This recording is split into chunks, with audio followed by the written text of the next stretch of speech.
I'm Steve Gilman, and this is Brand Story, where we help you build stronger, more sustainable brands by sharing insightful conversations with brand leaders, marketers, and professional storytellers. My guest today is Leeann Leahy, CEO of VIA.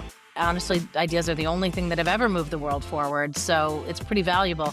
At VIA, we talk about creating ideas with consequences, because what we do matters, and what we do, if we engineer the right consequences, we move people's brands, businesses forward. VIA is an independent agency based in Portland, Maine, that's become known for helping brands find their way to meaningful, measurable growth. Leann began her career in strategy and planning, working across both large and smaller agencies in New York on brands like Johnson & Johnson, Coca-Cola, and AT&T. Along the way, she became one of the most awarded planners in the industry, earning 13 Effies along with multiple other honors. She joined VIA in 2012 as president and became CEO in 2015, where she's helped lead work for brands like Arm & Hammer, L.L.Bean, Chick-fil-A, Golden Corral, and so many more, while also building one of the most respected agency cultures in the business. Leann, welcome to Brand Story. Well, thank you very much for having me, and that's quite an introduction. Yeah, thank you for saying all the cool things. You can come with me anywhere I go. Yeah, anytime you just need like a hype man, please just give me a call. I'll intro you. Usually on Mondays. So. Yeah. That's one of the things on a podcast. Like I've never liked on podcasts where people are just like, "Hi, introduce yourself." I don't know why. It just doesn't feel very welcoming, you know? Well, I absolutely appreciate it, and I'm thrilled to be here with you. Yeah, so I think we're gonna have a blast talking. You came up in this industry in planning and strategy, which I think is probably one of the best ways to come up. But what first pulled you into that side of the business? Oh, it's so, I guess there's a lot of ways to look at it. And obviously, right, like looking backwards, it's so easy to identify the things. Yeah. I think at a base level, when I was looking at advertising as a freshly minted college graduate, I stumbled across an article. This makes me sound very basic, but interestingly, I stumbled across an article. Account planning in the US was still fairly new. Yeah. And so there was a lot of hype about it. And there was an article called The Knights of New Business. And in that article, they talked about sort of famous planners and the things they were doing. So Nigel Carr had worked in a women's shoe store learning about how shoes fit. And John Steele had traveled the country playing PlayStation with 10-year-olds so that he could understand their gaming mentality. And I read 3 or 4 of these stories and I thought, I could totally do that. I was like, that sounds really fun. Yeah. And I think it was kind of as simple as that. What it evolved into was I really loved studying human behavior. I loved watching what people were doing more than hearing what they were saying. And I really loved that planning had a front seat to every other discipline in the agency. Yeah. Like we had to be informed enough about the consumer that we could interface with the creatives and be inspiring to them. We could help the client along and be strategic with them and be sort of a advisor and consigliere. And then with media, you kind of helped to see how it all went into the world and choreographed a story rollout. So I felt like it was a great position within an agency, and I loved it. And I think it did really prepare me to oversee an agency because it gave me empathy for how everybody else does their jobs. Yeah, I've known a lot of great planners, and I have so much respect for that. I always felt like the job title should be, professional curiosity maven or something. Like it takes someone who's deeply curious about not only the client's journey, but the work, the financials, the other disciplines, and in all the different touch points, everything. So I think it really takes someone who's a problem solver and, able to be empathic and creative at the same time. Yeah. I mean, I think that's the best planners are that, right? That we are insatiably curious and not shy about it. I think when you're too shy about your curiosity, you become just academic. Yeah. And the best planners kind of will dig right in and ask ridiculous questions and stop people on the street or in a store, ask them why they're buying something without ever thinking it's weird to accost humans. And I think you're right about the creativity, which is actually a really hard thing to teach, but the intuitive nature of how do you take information and turn it into inspiration so that it it incites action from creatives and media folks and everyone who has to bring it to life. Because without that, it's just interesting, Yeah. but that doesn't It's just forward academic. us. It's just like, oh, that's Yeah. really interesting. It takes a great deal of passion. And I think the other thing it takes is a combination of like wild enthusiasm and really good decision making. And a lot of imagination. Yeah. Because, you know, you have to Um, be completely open right up until you get the insight that you feel strongly about. right. And you have to fight for it to be a real insight. I Yeah. think Good that's point. one of the challenges as I've gone through my career, and I see it over and over and over again. The word insight just gets abused. It does, doesn't it? Everyone calls everything an insight. And, a fact is not the same as an insight. No. And I would say an insight is that thing that nobody says it, but once somebody says it out loud, it's like, oh my God, that's so true. Yeah. I can feel that. It's not just a comment about my behavior or an observation or a fact that comes out of research. It's something that ties all of those things together and articulates it in a fresh way so that you really feel like, how did I not see that before? Yeah. I had a planner friend that would always say, a real insight isn't a cute idea. It's, Yeah, it's an insight. exactly. It's something that makes everybody stop and go, oh, I love that definition. you know, and I think that's so true. So, you know, I'm really curious about your career because you worked in some really big New York agencies, smaller independent shops. What did those two worlds teach you and kind of set you on the path where you are now? Yeah, I sort of did a ping pong between the two. Yeah, And I started at a big agency, which was good because I got sort of the fundamentals of the industry. that is good. Perhaps in a dated sense, but that's okay because it was really like the scaffolding. I got the basics, right? Right. And when I was there, it was an agency that was just introducing account planning, so they were kind of figuring it out. And I was in the strategic planning and research group. And so we kind of rented out my time. I was junior and we were trying to be a profit center. So I was part account executive, part moderator, part junior account planner. It was really great, actually. It gave me a fast lesson and everything. And then I pivoted and went to what was then Kirsha Mama Bond, Yeah, which was like in the early 90s. It was, the place to it be as a was. planner. And it was all about how do we shift culture. And we talked about it as inciting word of mouth, but really it was how do we embed ourselves and our brands into the cultural conversation. Yeah. And so that was great. And then I kind of pivoted back and I went back to a big agency where I was working on big tech companies like Bell Atlantic and AT&T and T and all of Yeah. that. And that was great because I got a little bit of global perspective. I was involved in a couple of global pitches and I really got exposure to, blue chip clients. Right. And when I pivoted back again, I was quite young. I was about 27, which now sounds like so Right. so young to It's me that very young. I thought I could rule the world. Yeah, But I of went to course. start the account planning department at another small independent agency, Yeah. and so for me, I was there for quite a while and became a partner of that agency, and that was starting to learn the business of our business a little bit, Yeah. not too much because I was still a planner, and so I still could live in the blue sky space Right. but I understood kind of how to staff a department and how to structure principles around our discipline. And at quite a young age, I was deciding what I wanted planning to be and the role that it should have in the agency. And I had a seat at the table where we were making those decisions. So that That, was kind of awesome. that's such a great combination. And I'm really curious about how it's a pretty big leap to go from that world to New York because I have lots of colleagues that once they get there, they kind of get stuck. And then, you know, you're moving from New York to Portland, Maine to join an independent Yeah. agency. So what was going on with you in your life that you decided to make that move?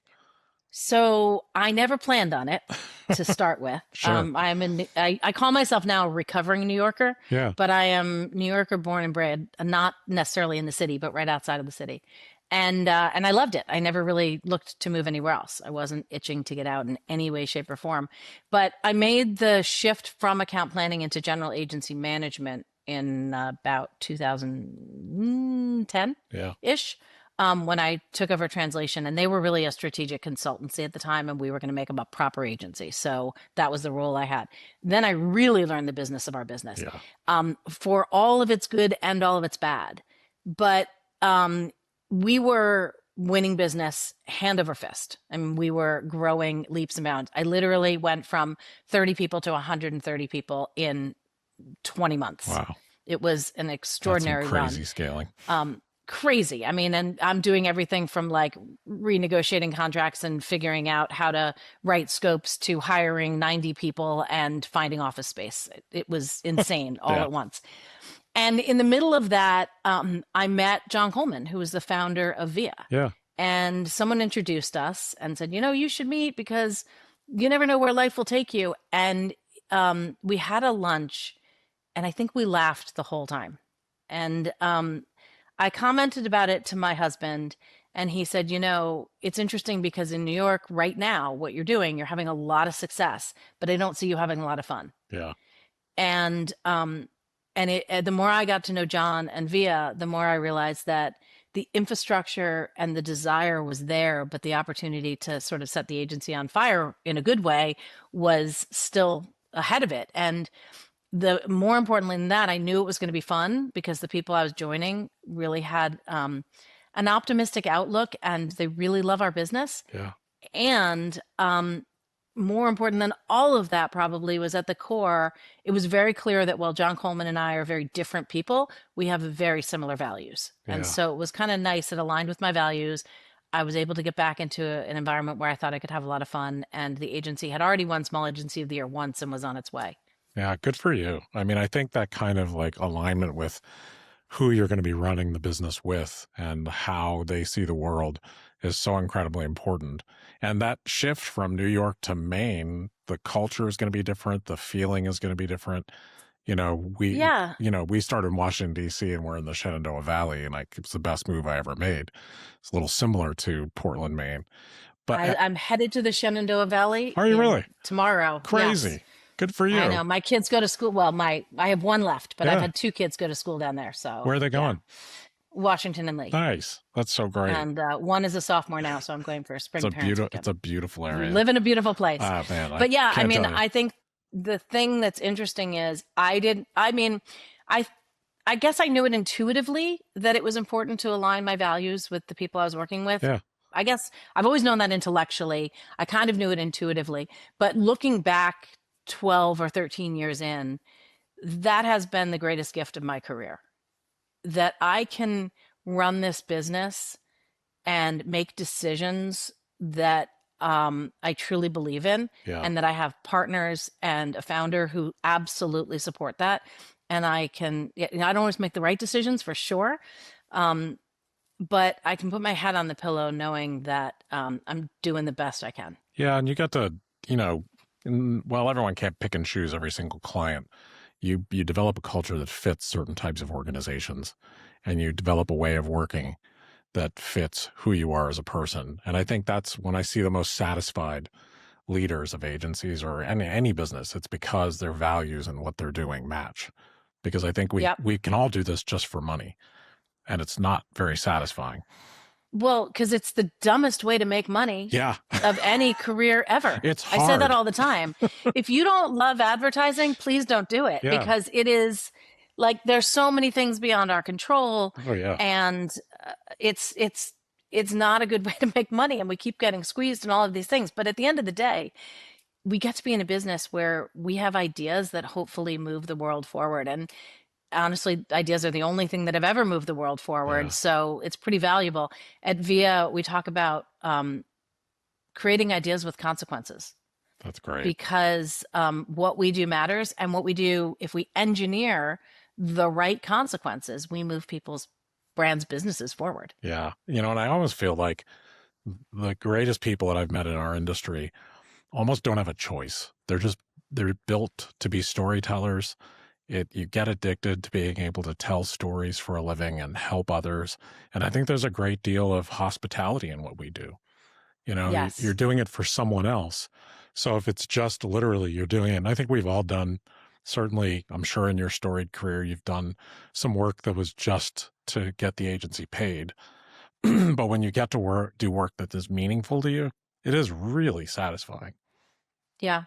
Yeah, absolutely. I mean, we try everybody has those clients that you're like, is it just to get Yeah. the agency paid? We try and avoid that as much as we Hmm. can, because as soon as you start feeling that way about a client, you're not going to be able to do the best work. And I Absolutely. just said recently, in the same way that there are no small parts, only small actors, I think there are no small opportunities, only small agencies. Like, I you agree. really have to see every single thing as an opportunity to find the best way forward. And if you can be curious about that, to your earlier point, um, then it lends itself to all sorts of exciting things. Yeah, it's a very different intention to approach this work with and approach this business with, but I think it works. I mean, these are real relationships that you have with brands. Absolutely. And if it's a bad fit, it's like dating and getting engaged and getting married. You know, if you're on that path with another company and it's a terrible fit culturally, it's probably not going to go super well. Absolutely. And your heart has to be in it. Yeah. Otherwise, how are you going to dig deep and find the most interesting idea to move that business forward? Yeah. And that's one of the coolest things So, about getting the opportunity to talk to people like you and all sorts of other positions in our industry, because I have a lot of different type of people on the podcast, is that it's emotional work. Like the people you hire, the people at Via, everyone is showing up and doing emotional human work, which is yep. different than a lot of industries, you know? So I think it really takes people who are passionate and bought in and all the things for real. Absolutely. Absolutely. And I do think it does. This industry does. You don't choose it. It chooses you. Yeah. Well said. It really is. I mean, we're not doing the work of the medical Yeah. community or Right. anything that's really, really important and life saving. But I do think that it's too hard otherwise, Yeah. right? Like, and I tell our interns this every single summer. I say, when you come in here, have 10 weeks, and the next 10 weeks, ask as many questions as you can, because at the end of 10 weeks, I want you to look me in the eye and either say to me, this is the dumbest thing I've ever seen, and you're all a bunch of weirdos. Let me out. Right. Or, I cannot wait to come and join this industry. Yeah. Anything in between means we've failed you in the internship. I just want you to go and experience it completely, because you'll know what's for you or not. That's great. I love that. So let's talk a little bit about your work at Via, or Via's work. I think you have some really incredible work, and what I love about it is I saw a pattern as I was looking through your work where you guys are very, very good at helping established brands that have been around for a while, sort of rediscover their relevance without losing who they are. You know, so I think you did that incredibly effectively with the L.L.Bean Be an Outsider campaign, and then Yeah. also with Golden Corral. So could you unpack a little bit about either one of those, whichever you choose? Absolutely. Yeah, I mean, both of those, they're great examples of legacy brands that had kind of lost their way, Yeah, right?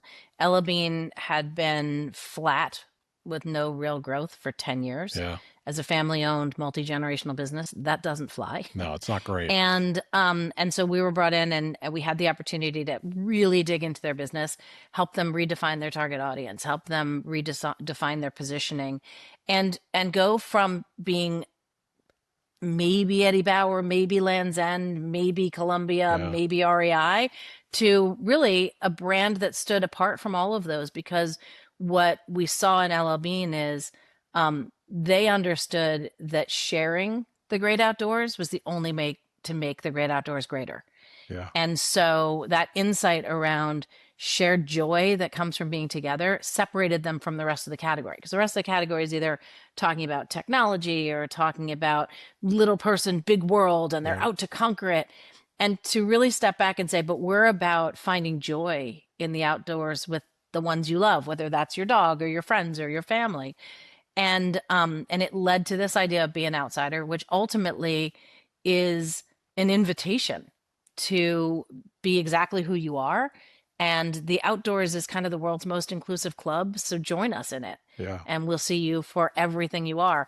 And it led to some really beautiful work, and it led to some record sales yeah, and certainly new customers, which was our biggest claim to fame on that one, was that their customer file had been flat to declining because they were very direct mail oriented.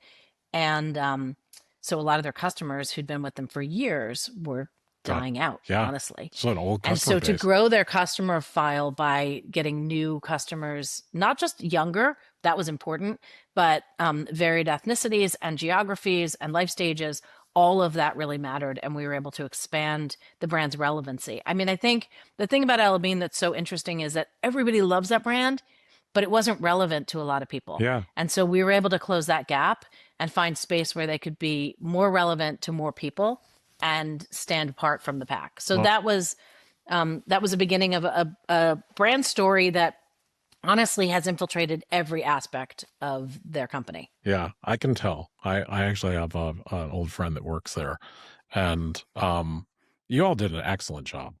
I mean, I think, Well, thank you. yeah, I mean, I hope you've gotten a ton of praise for it. It's very successful for the client, but the positioning is for a legacy brand that was in the situation they are, and the creative and everything that I saw getting ready for this episode. I was so impressed because Oh, thank it's you. very human and it's very accessible, and it makes it about more than, apparel or boots. Yes. It's a We always feeling. say, yeah, we always say that, there's the apparel is made with intent Yeah. and clever design elements. That's the catalyst for what you can do, right? That's the beginning of everything. The outdoors is the category and the backdrop against which they do it. But the essence of that brand is shared joy. Yeah. And if you can exude that in everything, then it really connects with more people. So it's been, it was a really wonderful journey with a whole host of great partners, and honestly, took us 23 years to marry the girl down the street, Yeah. Right. but well worth it. That's how it goes sometimes. Yeah, So if exactly. anyone is curious about the work of Via, please go on their website and look at the LL Bean work among all the other great work. But there's one spot in that in the LL Bean that really, I think, for me, when I saw it, I was like, oh man, they nailed it. And it was the husband and wife, or man and woman, standing across from each other looking like they're about to compete in the rain with the steely expressions that you would expect Yes. from. So it's a little bit of like satire on that industry's marketing, and they're wet and they're determined, and then all of a sudden it zooms out and they're all in LL Bean gear enjoying a family baseball game or softball game in the rain. And I Yeah, thought, wiffle ball in the pouring rain. yeah, wiffle ball in the rain. And I was like, yep, that's it right there. The very definition of there is no bad weather, only the wrong gear. Yep. And it was great. I mean, I was just like, that is you can see the insight, you can see the passion, you can see the story, like everything, every ingredient that you'd want is there. And I just Well, like thank you. so impressed. And that one is it's a great example. We call it the pitch, but it's a great example of all those things I just talked about, right? The reason they can be out in the rain is because of the Tech O2 jackets and the Yeah. Bean duck boots. The reason they can take care of that is because their attitude is family is more fun, even in the rain. Yep. And so, yes, they're outdoors. Again, the backdrop. Yes, they have the gear, so that's the catalyst. But what they're really doing is they're playing a silly game together as a big family. Yeah. So there's a lot of love in that.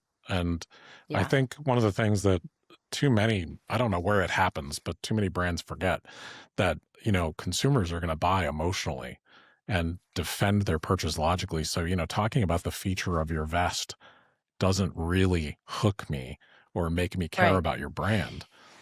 It has relevance, Sure. certainly at a different point in the customer journey. But Yeah. the thing is, we always have brands coming to us saying, we want to say connect with people more emotionally. So let's say this. And connecting with people emotionally isn't about saying anything. It's about Wow. being infectious. Yeah. And when we talk about ideas with consequences, reverberations are part of a consequence, right? The ripple effect. And infectious things have deep and long consequences. So, how do we capture that energy and be infectious more than say the right words? Man, I'm gonna write that and frame it on my wall. I love that. That's it right there. I mean, I have a theater background, which is all about getting an audience to feel something. That's the entire Yes, point of a play. And absolutely. so I think that's one of the secrets of great advertising, great marketing, is getting people to feel. And I think you guys are really great at that. Like, I think you're doing incredible work at that. So I don't want to spend too much time like deconstructing your work, but I did mention Golden Corral, and I'd love to hear, Yeah. just from my point of view. I remember Golden Corral when I was a kid. We're in Virginia, so it sort of went away, and then I started hearing about Oh, it again. Can you just unpack that a Golden little for me? Corral. Yeah, it's one of the great brands and run Yeah, by just the greatest group of human beings. I just spent a week last week, 2 or 3 days with the Franchise Advisory Council, and it is always such joy to connect with people for whom this is their business, this is their livelihood, it's their small business, and it's right. just they are the most incredible people. I will say Golden Corral, we've been through a couple iterations with them, but the most recent is coming out of COVID. Yep. When we went into COVID, I mean, by all accounts, it was a very scary time. We weren't sure we were going to make it with them because it's a buffet. Yeah. And, we were going to never hug again, never mind eat from the same, Right. line of food. Terrible So, time. really very scary for the company. But in the spirit of never waste a good crisis, they spent the COVID days when we couldn't be open really rethinking the business and tightening up the screws and fixing things operationally and reinventing the whole look, feel, and experience of the business. They did an exceptional job. That's great. And so, slowly coming out of COVID, as we started to open up again, they brought in a new CMO, a gentleman named Skip Hankey, who's fantastic. And he came to the agency and said, we had a really deep relationship with him. And, in the spirit of this is a relationship business, that when he arrived, the rest of the franchisees and the senior leadership said the first thing you should do is go meet Via. No assumptions, but go listen to them, See, that's which was great. really great That because we speaks had built this volumes. relationship. Yeah. And Skip came up and he was very open minded, which is a huge testament to him. And he listened to everything and he said, you guys have exactly the right strategy and we haven't really hit the work yet. And so it was great timing. The company was thriving operationally, coming out of COVID stronger than ever, and a great CMO who said, we understand the strategy, which is we're not for everyone. We're best for good groups. Yeah. And the thing about groups is they have common bonds, but different tastes. And Golden Corral allows them to all come together and eat however they want because it's not just about the food. The food, again, kind of a catalyst, but it Yep. brings them together. But what really happens when they're together is the bonds become the forefront. Yeah. And so he allowed us and indeed encouraged us to create a campaign that gave people, the viewer, a seat at the table so that you could participate and see firsthand and experience those bonds and the conversations that happen. So, unlike the rest of the category that is splashing price points Yep. and big plates of food, we use the food as a way to get you into deeper conversations that might happen with a family or a friend group or a group of coworkers. And it's really done incredibly well in the business. I mean, it has been called the comeback of the Yeah, it ages has. and the darling of the restaurant industry.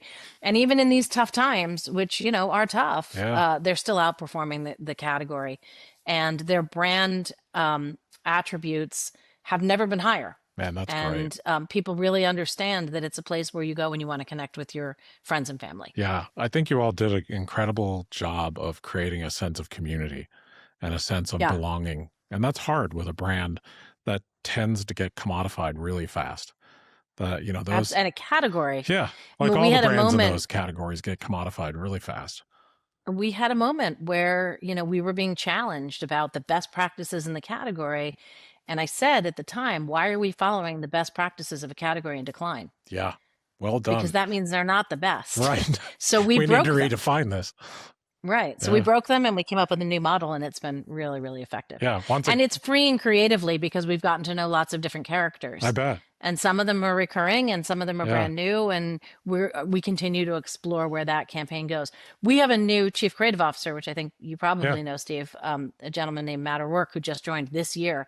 And so what's really fun for us now is looking at all of these campaigns and the work we've done where we've established a good baseline and we have a really strong strategy, but we can evolve the work. So where Golden Corral goes next or where Arm& Hammer goes next, that's the really exciting part. And we're right in the thick of all of that. Man, that's a great spot to be in. That's such a great spot to be in where you've built such solid, good, productive relationships, and yet you get to bring fresh eyes to it for the client. Yeah, and it's been really wonderful because obviously the media landscape is changing so much, that consumer is changing so much, the world is changing every hour, and we're able to explore these things from, as you say, that solid footing. And I think Matt has brought. He came to us from most recently in the entertainment world, but before that, he's been in kind of every aspect of of our industry, whether it's digital or entertainment or promotional or all the non-traditional, as we used to call them, Right. were sort of the places he played the most. And so he has brought a real sense of vibrancy into the agency around where are we taking these ideas? It's not necessarily just about reinventing them, but Yeah. it's about refreshing them over and over again and expanding them. I think that's such a strong way to look at it instead of just reinvention for reinvention's sake, is to build off of something that's working and to, if an audience is familiar with it and they're bought in, don't throw it out and start over just because you have a new CMO or a new creative director. I think Yeah. I see that happen over and over again. It's always a shame. So let me talk to you a little bit about the leadership and the culture of VIA, because I was really attracted to that. And I think it's really cool. It doesn't feel ornamental for you guys. It doesn't feel super designed. It feels very human. And I saw references to the go do thing that you guys do. Can you tell Yes. me a little about that? Because I think that's so cool.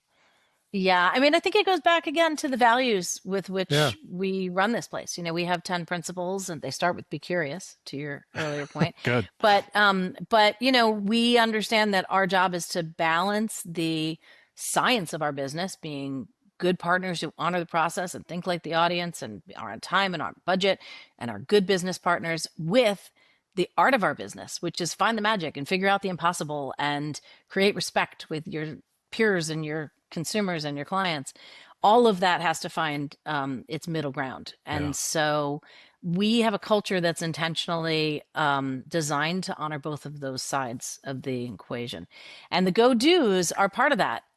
It's a series that I kind of started maybe by accident. Yeah. I wish I were more intentional, but I wrote at the end of a document once, I said, go do. And it just felt like, okay, so this is everything that we've learned. Now take it and live with it. Yeah. And it became a phrase that was bigger than that presentation, because it was about, okay, well, let's go do. Let's get out of our comfort zone. Let's experience things that keep us fresh, that keep us culturally connected, that get us out of a rut. And so we have, this is so nerdy. I'm sorry to No, nerd no, out on you, but I please. have 4 layers of the go do. So the first layer is when the whole agency participates in something.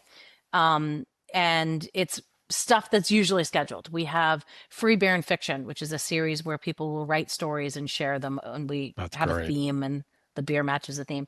We have a big bocce tournament that goes on all year. All of these things are kind of scheduled Yeah. and just uh, designed to help us stretch a little bit. Right. We do this great game called Keynote Karaoke, where you get 10 slides, 5 minutes, no clue what's coming. What a And you just blast. stand up and the slides come at you and you have to present. It's Love great. it. But that's layer one. Level two is the sort of first iteration of the go do. When we shut down the agency and we go do something that will help us all collectively stretch a little bit. So sometimes that means we're shutting down the agency for a lunchtime dance party, or a snow sculpture contest, or balloon animal making, or a sing along. And the thing about it is they're all fun, but they all have a lesson in them. We don't ever say what it is, Yeah. but the Sing It, Don't Say It Day was designed so that you were really thoughtful about the words that came out of your mouth and not just using words. The balloon animal sculpture, great example of like learning how to put enough pressure to get the result you want, but not so much that you pop it. Right. Because that's kind of client management too. It is. And then, so we've done hundreds of those, Yeah. and they just, whenever the mood strikes, it's a surprise to the agency. You drop everything. And usually for about an hour, Yeah. we do something. The third level is the Hey You Go Do, where I pick one person at random. I think you can see behind me, there's a Yeah. cup up there Yeah. that says VIA. It's a magical cup. It was made by an ex-VIAN's mom, and it always pulls the right person. I have no idea how, and I swear we've never cheated. But I pull one name at random, completely at random, and send them on an adventure. So we've sent people to Burning Man, to Oh, the Future Conference in Sweden, that's so cool. to see the Grateful Dead at the Sphere, and to go find Santa at Christmas in the North Pole. So it's kind of culturally related. They have to go. They can take either their significant other or another VIAN, up to them. And then they have to come back and present to the agency. about their experience so we can all participate in it. And then the ultimate go do is our sabbatical program. And if you've been here 10 years, Yeah, you're entitled to a sabbatical, and you really just have to apply and answer two questions: what and why. that's great. And it's the idea is the why is you are exploring something, to that initial point about being curious. You're exploring something you haven't had the chance to do in the 10 years prior because you were busy working here. Yeah. So have you taken advantage of that program? I have not. I know I haven't. And our chief strategy officer, who's been here 25 years, he also has not taken his Yeah. It sabbatical. kind of feels like But that's I how it think about usually it a goes. lot. Yeah. I think about it a lot. Recently, I read an article about an island off Norway, or part of Norway, I guess, where there is no time. Yeah. Wow. They don't keep time. And I thought Oh, I've read that about might that. be a great place for me to go on sabbatical. Yeah. How long are the sabbaticals? And I'm curious. They're, Now I'm going to watch to see if you do one. I know. Well, I'm going to do one at some point, but they're roughly 6 to 8 weeks. That's great. And we give you a stipend so that Yeah. you can travel or take a class or whatever it is. And we do ask that you present your findings and your experience within 90 days of coming back, or you got to pay the stipend back. Right. But again, I it's so love that that. everyone can experience what you Man, experienced. that's just brilliant. And how have you seen all of that? All of the go do and all the other things that you all do? Because yeah, I know you're very intentional about culture. How have you seen that pay off in the work, in retention, and all the things? I think that it's interesting. We don't do it for retention. Good. I suspect it has some impact on it, but we don't really measure against that. We do it more for inspiration. And I think that when you're in a meeting and you kind of hear people reference back to a go do of a couple of years ago, that inspired them or stuck with them. I think that when we had one day where we were going, it was the first snowfall. So we were going sledding and we came back here and had grilled cheese and tomato soup. And I had a whole bunch of people that day who said, I can't go, I'm too busy. And I was like, it's not an option. Yeah. Drop what you're doing. We're We're going going. sledding. And everyone was like, I don't have time. I'm too busy. We have 3 productions going on. We haven't. And I was like, I'm going to stand here until you leave. So we're going.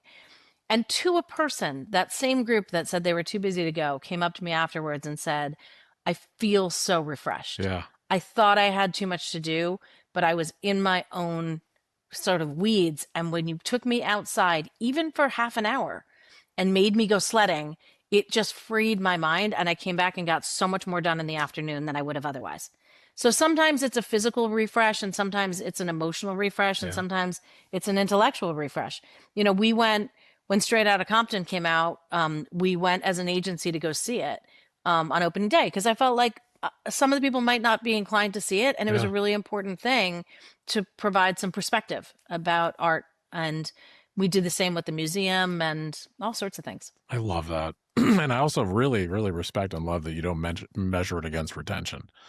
If it was a retention Yeah. idea, it would have a different feeling, and it's purely a cultural thing to do. And I feel like Yeah, it really I feel like is. with you all, from what I've seen and read and talking to you, and this is not true with every agency. I feel like all of that is just coming from the heart. You're doing it because that's how you want to live. I think that's really true. And, every once in a while someone goes, but it's just forced fun. And I'm like, yeah, Yeah. Oops. yeah, it is. Darn it. And I'm going to force you to have some fun. Yeah. Because you know what? It's like If forced we don't life. stop and have forced fun, you won't have any fun. So would you rather forced fun or no fun? Wow. We did one that was laughing yoga once, and it was so uncomfortable. Oh my God. In the beginning, everyone's like, I hate this so much. But the thing about laughing and smiling is it's contagious, and that's not just a saying. And so by the end, the mood had shifted so dramatically because you get into it and you're kind of embarrassed because you're supposed to fake laugh. Yeah. But you fake laugh until you're really laughing, and then you're really, really belly laughing. And sometimes that's how forced fun works, right? Yeah. Well, it gets you out of your comfort zone and makes you, you've got all kinds of different personalities, and some people are afraid to participate or afraid to look Yes. silly. And, I taught improv for years and performed it. And teaching improv, you see people will have to work through their fear very quickly. So I think you're Yeah. just encouraging people to stop and be a little bit more human for a minute and face a little And bit to of that, fear. It's healthy. yeah, to that point, Steve, you might have noticed in the last 40 minutes or so, I'm a little extroverted. Yeah, I can tell. Yeah, wallflower is not a word ever used to describe me. But I do recognize that not everybody's the same. And so we have been thoughtful over the years to mix in some go-dos that are designed for different types of brains. Smart. We've had silent hour. We've had everyone Nice. stop working and go for a walk and get outside. I really, it's probably, that's one of the learning things because Yeah. like if it were always up to me, it would always be dance parties and arts and crafts. Right. But that's not the way everybody's brain works. And we have to work as a community to sort of pull everyone's, you know, sort of Yeah. cord, I I guess, a think little that's bit. so cool because I'm an introvert. So, and I love doing extroverted things and I love, participating, but just how I process situations is so different than an extrovert. And it's the Yep. combination of all of our different personalities and preferences that make things great. So good for you for honoring both, because a lot of times what happens is the, introverts of the world just get run over in organizations. So Yeah. I think that's cool. Honestly, when we've done a lot of unconscious bias training Smart. over the years, and one of the things that we've really grown at is our business is so dominated by extroverts, Yeah. but we have to make space for lots of different types of information gatherers because inspiration comes in many forms. Yeah. And there's some great listeners out there that are introverts, and anyway, it takes all kinds to do the work we do. It Absolutely. takes every different kind of one of us and bringing our unique skills to it. So, last question on culture, and then I'll have a few final questions to get you out of here because I know how busy you are. Um, you've been all over the ad world, and you've been in little agencies, big agencies, and being the president and now CEO of VIA for many years. What do you think that the world of what we do, the industry of what you do, gets wrong about culture? I think that everybody talks about our greatest asset as humans and they don't actually believe it. I think you have a whole bunch of holding companies who love to say, "Oh, our greatest Yeah. asset rides up and down the elevator every day," but we're putting all our money into these platforms and tools and technologies. If your greatest asset's your people, why not invest in them? I think that we, as an industry, because we're kind of more of a service industry, we forget that, to your earlier point, hospitality can be really fun and really giving. Yeah. And dialing up the fun and laughing at it a bit is really important. It's stressful enough just to live these days, honestly. Yeah. We should be a place where hopefully it's the most fun part of our client's day. And so we really invest in that because if it can't be if it's fake, we have to enjoy it in order for them to enjoy it, in order for them to be open to buying and trying out bigger ideas that are a little out of their comfort zone. So we try and create that safe environment across the board.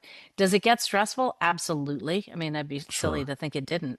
But it's important, I think, to remember that we should be having fun. You spend most of your time at work. Yeah. It should be a pleasant thing. And I said to the agency once, I can't promise you any more or less job security than any other industry agency. Like I can't change the roller coaster dynamics of our industry, Yeah.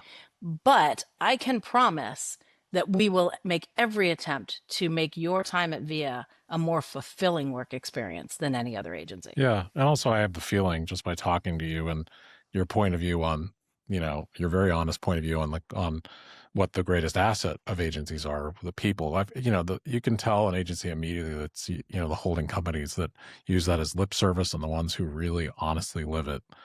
And Yeah. that's the difference. I mean, you can't prevent the twists and turns and the strange things that happen to the economy and our industry, but you can treat people with respect and care and try to have Yeah. a little bit of joy. It's not going to cost you anything more. And I would argue it costs you more to not do I those things. agree. And it's not just about, yeah, well, you can work from anywhere. That might be what works for some agencies, Yeah, but it is about really listening to what people want and then trying to structure an environment that takes into consideration what they want and marries that with what we need as an organization, as a company. Because if I just lean into what people want, there won't be a business for yeah. us I to want to go home. work at. Yeah.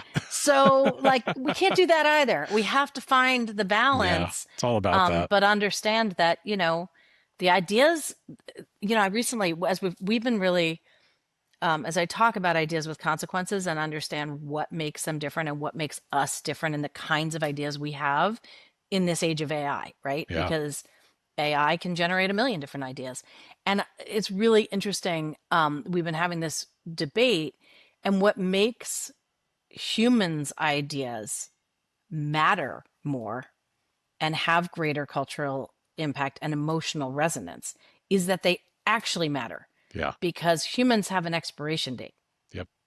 We, in fact, have a consequence, and it's mortality. Yeah. So we are more thoughtful and emotive in the way that we construct ideas. When a machine does it, there's nothing. There's Yeah. nothing on the line. And so they're not going to have the same weight. They don't matter in the same way. So it's that, like, really respecting what people are putting on the line and being vulnerable about that and supporting it and drawing it out of people. Yeah. That's really philosophical I and love nerdy, that. but I'll talk to you about that all day, but I'm going to let you go here in a second. But yeah, one of my favorite guests that I ever had on the podcast, and this has a lot to do with our culture, was Will Guidara, the author of mhm, Unreasonable Hospitality. love his book. I Yeah, and love him. he and I had an incredible conversation. I love him. My VP is going to his Unreasonable Hospitality conference down in Nashville in a week or two. And Oh, that's awesome. we lead with hospitality because, the people's desire to be seen and taken care of is something AI will never, ever be able to do. And it's something that Right. we all desire. I don't, if you can make someone's day just a little bit better by caring and showing you care and practicing a little bit of hospitality, it can make all the difference. Absolutely. And it's one of the things as a leader, I've really embraced, as I've grown as a leader, is that a big part of my job is being a gracious host for Yeah. our people and our clients alike. I don't have to have all the answers. I have to be a host who can make space for other people to have the answers. I love that. So, okay, last two questions, real quick. What would you call this chapter of your life? Oh, that's a good question. I feel like I've just entered a new chapter, which I'm kind of old to be saying that, but I'm really excited about it. Partly, I'm very, very invigorated by my new business partner, our chief creative officer. Yeah. And I feel like the world is giving us an opportunity to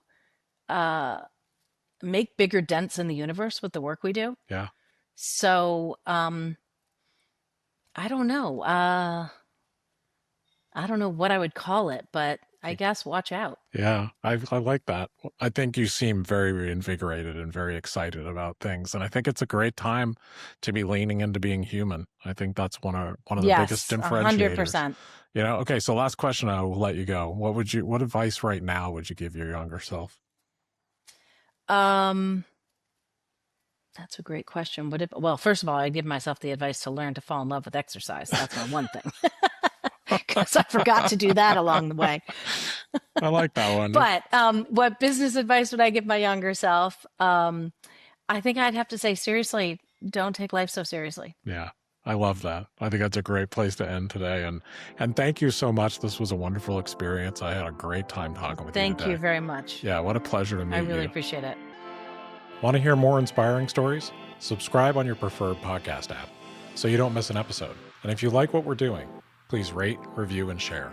It's the best way to support us. Thank you for listening to Brand Story.